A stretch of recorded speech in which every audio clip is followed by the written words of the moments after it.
Okay, so tonight we're going to go further into the Cold War.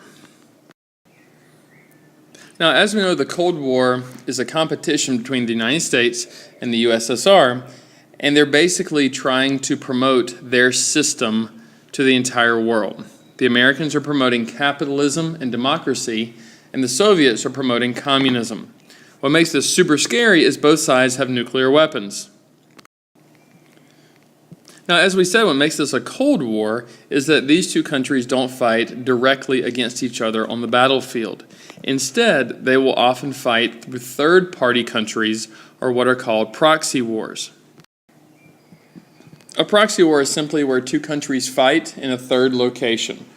Now, tonight we'll look at two proxy wars, Korea and Vietnam, and one international incident that's almost like a proxy war called the Cuban Missile Crisis. So let's start first with Korea, the first armed combat of the Cold War. So as you may remember, Japan conquered Korea prior to World War II. So when Korea is freed, they are split in half and occupied by two different groups. North Korea will be communist and South Korea will be not communist. And there's a scheduled election to reunify Korea.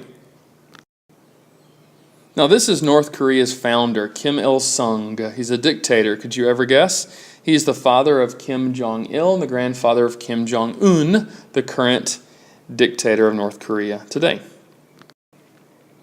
In 1950, a conflict begins because the North Koreans invade South Korea. The United States will take this to the United Nations to get support, and then they will lead a coalition of forces to defend South Korea. You may remember General Douglas MacArthur from island hopping in World War II. He's the top United States general in the Pacific, and he's been recently in Japan helping Japan rebuild after World War II. He will be the leader of American forces in Korea. As you'll see in a map on the next slide, North Korea invades South Korea, and the United States tries to lead a defense of South Korea, except they are pushed back. And so there's a pretty dramatic invasion in a place called Incheon, which changed the entire war. You can see right here where North Korea invades in a surprise attack. You can see right here how far they advance. Now, the United States will try to defend South Korea, but they're pushed back until their daring landing in Incheon right here. Now, the North Koreans have been supported by the Chinese. And so as the Americans and the South Korean forces invade North Korea, their target is to stop this Chinese support. If you were the American president, would you like the idea of going to war in China? Exactly, I thought not.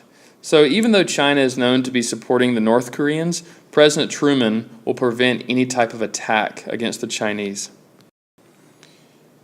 Now, by preventing invading China, China does the predictable, and they invade North Korea with 300,000 soldiers, pushing the Americans and the South Koreans back to the 38th parallel, as you can see right here. So war will continue for 3 more years, but basically North and South Korea will end as they began, yet with millions of casualties. This 38th parallel, as you can see right here, divided North and South Korea then, and it still does today. This is what the 38th parallel border looks like today.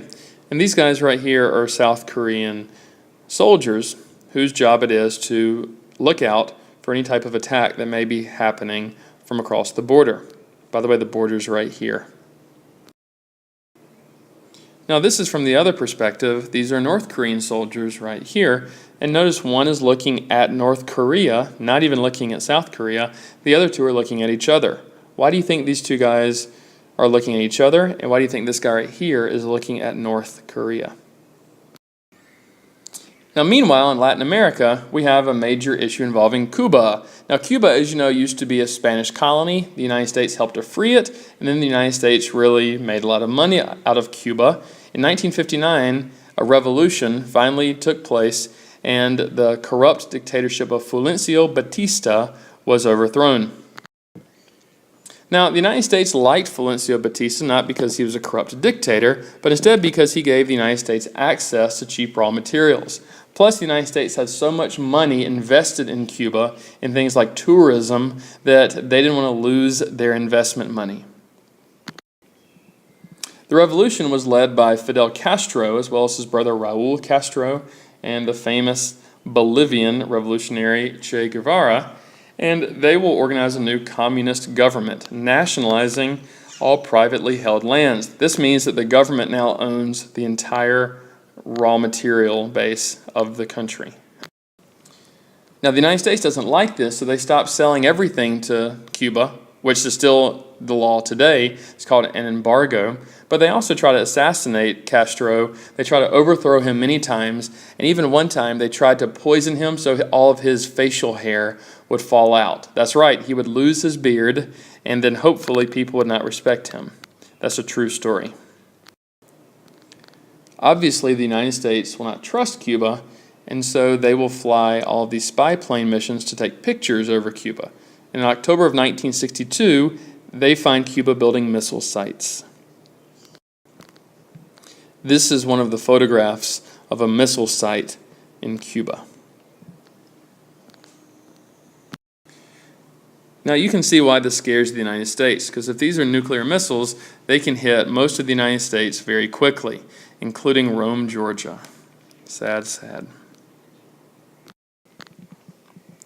Now, who do you think is sending missiles to Cuba? That's right, the Soviets. As you saw on the map a few slides ago, the United States is not comfortable with an enemy so close to the United States having nuclear missiles. But what's difficult about this is President Kennedy has to try to stop this without provoking war with the Soviet Union, because the war would most definitely be a nuclear war.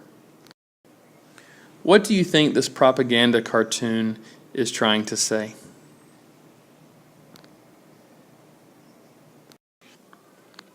Now you can see that people are very concerned with what could happen, and Kennedy really had to appease two groups, those who wanted a diplomatic, peaceful solution and those who wanted a military solution. So he will choose a little bit of both. This is often called the 13 days, because this is 13 days when the United States almost went to war with the Soviet Union. Now, the solution is basically a three-part one, okay? The first, the United States will put their naval ships surrounding Cuba. So if any Soviet ships were getting close to Cuba, in theory, the United States would sink them. In reality, the United States isn't ready to do that. They're just making it look like that would happen. Secondly, the United States goes to the United Nations and taking with them evidence of all these Cuban missile sites that are being set up. And thirdly, and perhaps most importantly to the Soviets, the Americans agreed to take out some nuclear missiles that they have in Turkey that are pointed at the Soviet Union. So basically, if the Soviets have to remove their missiles from Cuba, the Americans will remove their missiles from Turkey. And now to the last topic of the night, the second proxy war, Vietnam. Now, as you can see here, Vietnam has a long history, and it's usually being conquered by someone else, either China or the French or the Japanese. Now, the Japanese conquered Vietnam just like they conquered Korea prior to World War II. So the Americans are trying to help the Vietnamese fight back. And the United States will train and support leaders like Ho Chi Minh. Remember that name.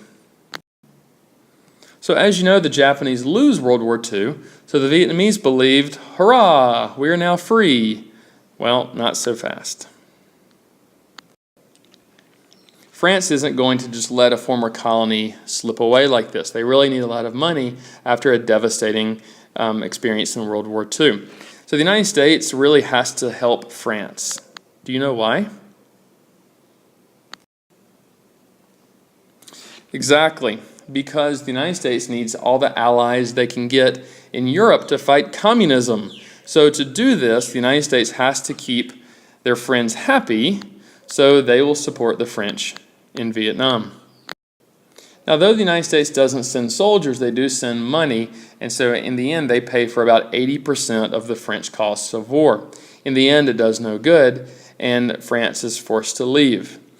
There's something called the Geneva Accords, which were signed in 1954, which split Vietnam in two. God, I wonder where that's happened before. We can see a great map here of North and South Vietnam, as well as the DMZ, the demilitarized zone right here at the border. North Vietnam is communist, South Vietnam is not communist. People in North Vietnam are led by Ho Chi Minh, and this is a group in North Vietnam that is more poor, and there are more people in North Vietnam than South, and so there's a more of a community feel. In the South, they will be led by a guy called Ngo Dinh Diem, as you'll see in a second, and in South Vietnam, there's less unity. The United States will support this leader, Ngo Dinh Diem, because the United States wants to stop the spread of communism. Remember, this is called containment. This is a great visual for what the United States fears, the Domino Theory. See if you can guess what it means.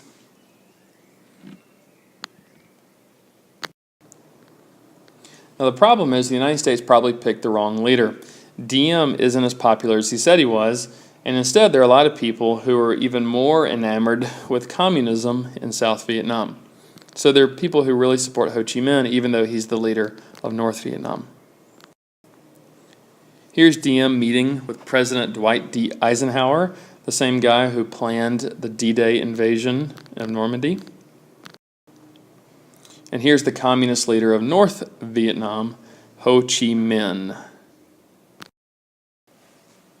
Now, the earliest support for South Vietnam with Eisenhower will be just to send advisors and some money. However, with every single president who follows, the president starts sending more and more support, eventually sending actual soldiers to Vietnam.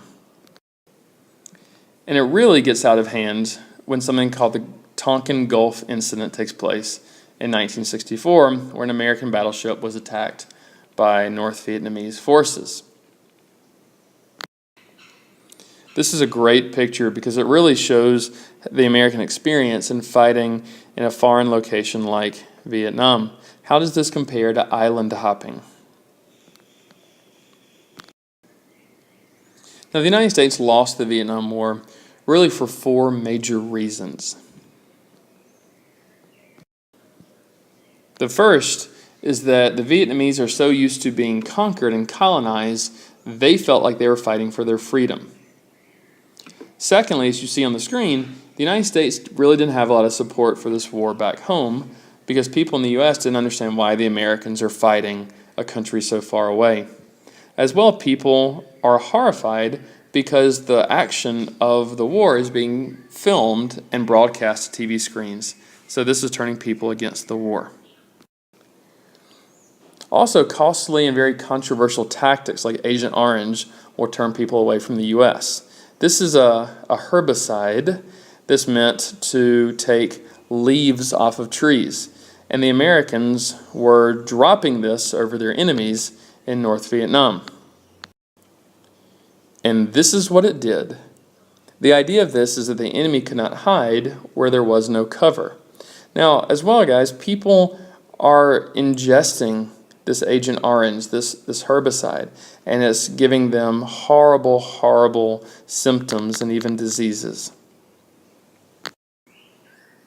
There's also the fear, just like in Korea, that if the United States uses too much force, one of the big communist countries like China or the Soviet Union may get involved, and then it may start World War III. And lastly, as I mentioned earlier, some people in South Vietnam are actually supportive of communism and the North Vietnamese. And so these people will try to sabotage the United States and South Vietnamese people, and we will call these people the Viet Cong. In addition to the questions that you wrote down, be sure to answer these 3 questions in your notebook. Have a good night.